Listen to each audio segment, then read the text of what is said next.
We are covering chapter 17, the charge. It has two parts, form of charges and joinder of charges. Form of charges are given under section 211 to 217 and joinder of charges are given under section 218 to 224. Do check our previous lectures, we have already covered form of charges and joinder of charges till section 220. Now we will cover section 221 and section 222, that is 222.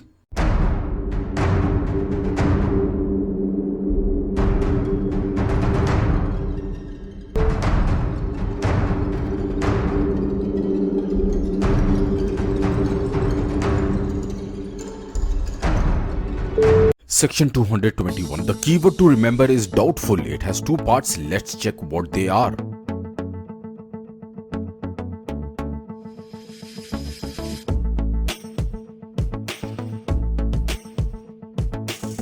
Section 221. It simply asks the question and clarifies it. It says where it is doubtful what offense has been committed. Now this does not say a person does not know what offense has been committed in state of the knowledge of the person. Please keep this in mind. While preparing a charge, a person cannot say that I don't have the knowledge. He should have the knowledge whether there is any law which states the act or any series of the act of a person to be called as an offense. Section 221 is applicable only when there is a doubt as to the question of the fact that what offense has been committed must be mentioned in the charge. Subsection 1 of section 221 says if a single act or series of acts, so there should not be any doubt in the mind when the question comes whether it is about single act or series of act. It can be anything. It further says is of such nature that it is doubtful which of several offenses the facts which can be proved will constitute. Means now there is a doubt in the mind that there are several offenses which will be applicable in this given situation. In such a situation, the accused may be charged with having committed all or any of such offenses. Now this is a danger to the accused as well, because he can be charged for any or all of such offenses which comes in the mind. The section further says and any number of charge may be tried at once. So there is no restriction to number of charges 1, 2, 3, 4. No restrictions as we covered before. And in the end the section says or he may be charged in the alternative with having committed some one of the said offenses. Means in alternative to all of the offenses being charged, one of the offense will be charged. Subsection 2 of section 221. If in such a case the accused is charged with one offense. Now listen carefully. This is something important. He is charged with one offense, and if it appears in evidence that he committed a different offense for which he might have been charged under the provisions of subsection 1. So when the evidence is taken, it is brought to the knowledge of the court that some different offense has been committed by the person. In such a situation, he may be convicted of the offense which he is shown to have committed, although he was not charged with. So if this question comes in the examination, can a person be convicted of the offense under which he has not been charged? Then the answer is yes, if it appears in evidence. This is the clause. These are those words which make a difference. If it appears in the evidence. Now let's cover some of the illustrations. Illustration A. A is accused of an act which may amount to theft or receiving stolen property or criminal breach of trust or cheating. Oh my god. So it is confusion what offense he has done. So in such case, he may be charged with theft, receiving stolen property, criminal breach of trust or cheating all together. This is one option. And the second option is he may be charged with having committed either theft or stolen property or criminal breach of trust or cheating. So either of any one of the offense. Let's check another illustration. Illustration B. In the case mentioned, A is only charged with theft. Okay, so there is no confusion, there is no doubt about it. So he is charged with theft and a case on theft will be started. Now it appears that he committed the offense of criminal breach of trust or that of receiving stolen goods. The problem is, like, it seems that he has committed CBD or that he received stolen goods. Now in such case, what's going to happen? He may be convicted of either criminal breach of trust, he may be convicted of any one of the offense, that is either criminal breach of trust or of receiving stolen goods, as the case may be, though he was not charged with such offense. See, in the beginning we checked A is only charged with theft, but later on, as the case proceeded, the court came to know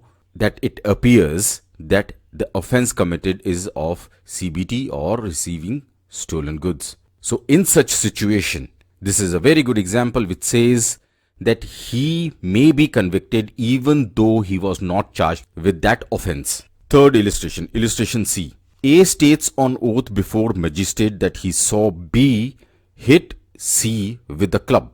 Okay, the statement has been given, the evidence has been given.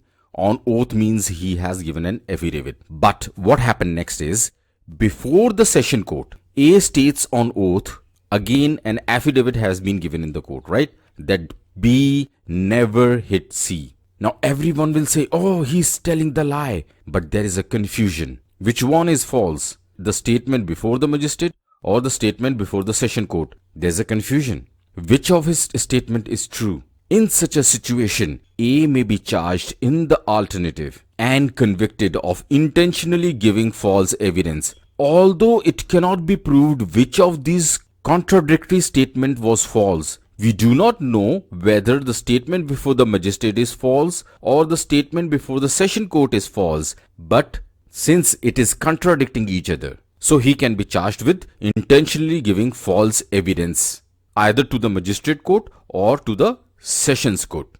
Section 222. When offense proved included in offense charged. So this is something when something from the charge is proved. Let's cover subsection 1, what it says. Subsection 12222 says when a person is charged with an offense consisting of several particulars, means there must be some more elements than just one crime. A combination of some only of which constitutes a complete minor offense. When we gather all the little elements and the combination becomes one or some other complete minor offense, and during the proceedings and such combination is proved, then what's going to happen? It's very obvious. But the remaining particulars are not proved. This is to be noted, that only the combination is proved, but the remaining particulars are not proved because there were so many elements of the crime, but only a combination has been proved. In such case, he may be convicted of the minor offense though he was not charged with it. So there should be no doubt in the mind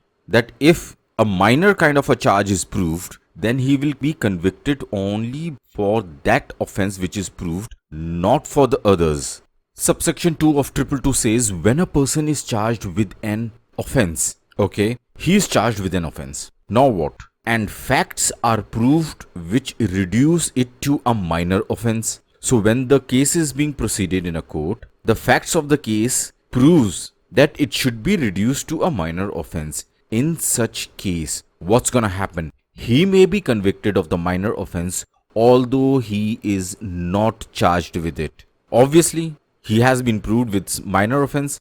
See what happens sometimes, people out of revenge put more allegation on a person so that, you know, he may be punished imprisonment for a larger time or fined for a larger amount. But you know, such things cannot be proved in the court. The opponent also have the defense. The opponent will also have his advocate to shield him from such falls. So I hope you understand subsection 1 and subsection 2 has a difference. In subsection 1, the person was charged of offense which was consisting several particulars and the combination was a minor offense. Over here, a person was charged with an offense, but the facts proved that he has committed a minor offense. Got the point? Okay. Subsection 3 of 222. When a person is charged with an offense, he may be convicted of an attempt to commit such offense, although the attempt is not separately charged. As I informed you before, people out of revenge put more allegations in the charge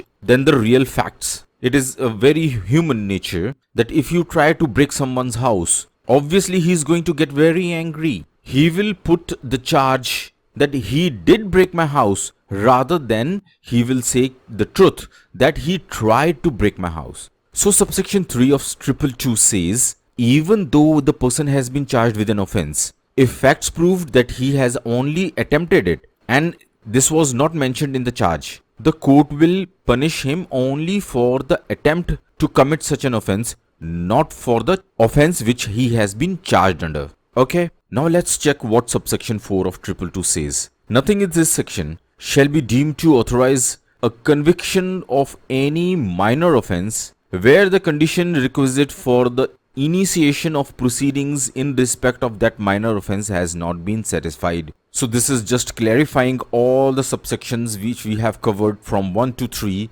that if the conditions are not fulfilled regarding the conviction of a minor offense in the proceedings, then the person will not be convicted under any minor offense. Simple.